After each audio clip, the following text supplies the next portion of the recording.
Hello बच्चों, नमस्ते। स्वागत है आप सभी का आपके अपने YouTube channel Mahesh Sharma maths classes में।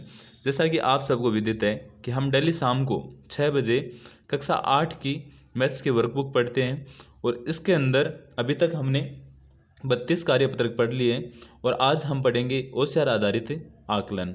और इसके अंदर जो हमने पीछे कार्यपत्रक जितने पढ़े हैं उन सब में जो कुछ आया है, जो कुछ हमने पढ़ा है, उन सब का ये एग्ज़ाम है। टोटल 10 क्वेश्चन है इसके अंदर। तो इनमें से आपके कितने सही हो वो ईमानदारी से लास्ट में कमेंट करके बताना कि सर मेरे इतने सही हो रहे हैं।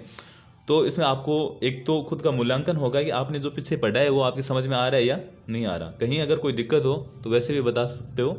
और मैं आपको बता दूं कि डेली शाम को कक्षा 6 और 7 की हिंदी की वर्कबुक भी साथ में स्टार्ट है और सुबह 8 बजे डेली कक्षा 6 और 7 की मैथ्स की वर्कबुक भी है। तो अगर वो भी देखना चाहो तो आप देख सकते हो। तो चलो हम बिना देरी किए शुरू करते हैं आज का पहला क्वेश्चन कि अमित का खेत उसके घर से 15 किलोमीटर दूर है।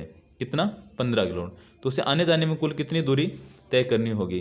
तो देखो 15 किलोमीटर दूर है तो 15 एक टाइम और 15 वापस आते टाइम, तो 15 और 15 30। आपको मैंने पीछे बताया भी था कि 1 किलोमीटर होता है उसके अंदर होते हैं 1000 मीटर। कितने मीटर? 1000। तो 30 किलोमीटर में कितने हो जाएंगे? 30,000 मीटर। उसके बाद में योगिता 1 घंटे 15 मिनट सुबह व इतने ही समय शाम को योगाभ्यास करती है।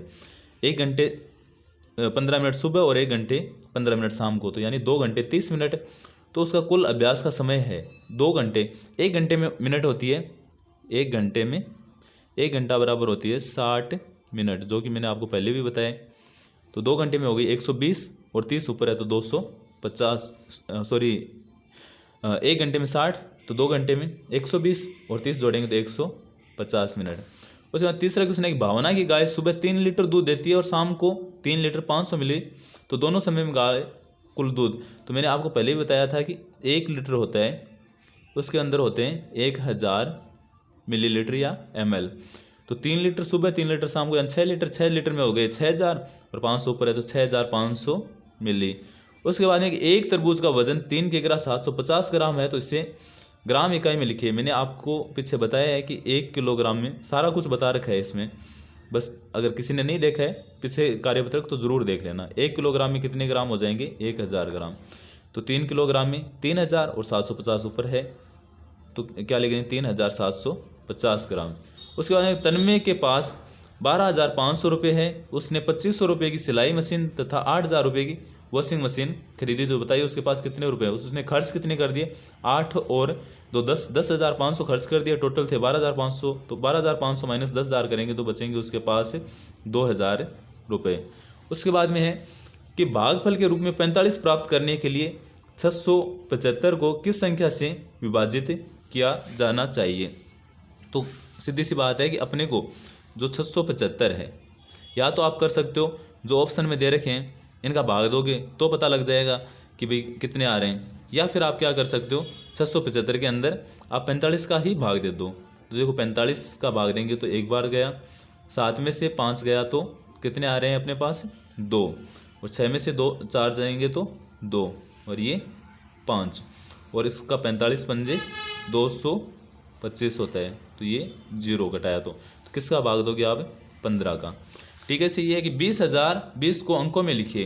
तो देखो 20,000, ये देखो ये तो है 20,000 और 20, ये 20, तो इनको ऐड कर देंगे तो ये 20,020, ये देखो 20,020 ऐसे अंकों में लिख सकते हैं। उसके बाद निम्न में से बड़ी भिन्न सबसे बड़ी भिन्न है। तो देखो इन सब का क्या है? हर समान है, और हर समान हो तो मैंने आपको बताया था कि जिसका अंश बड़ा है वही भिन्न बड़ी है।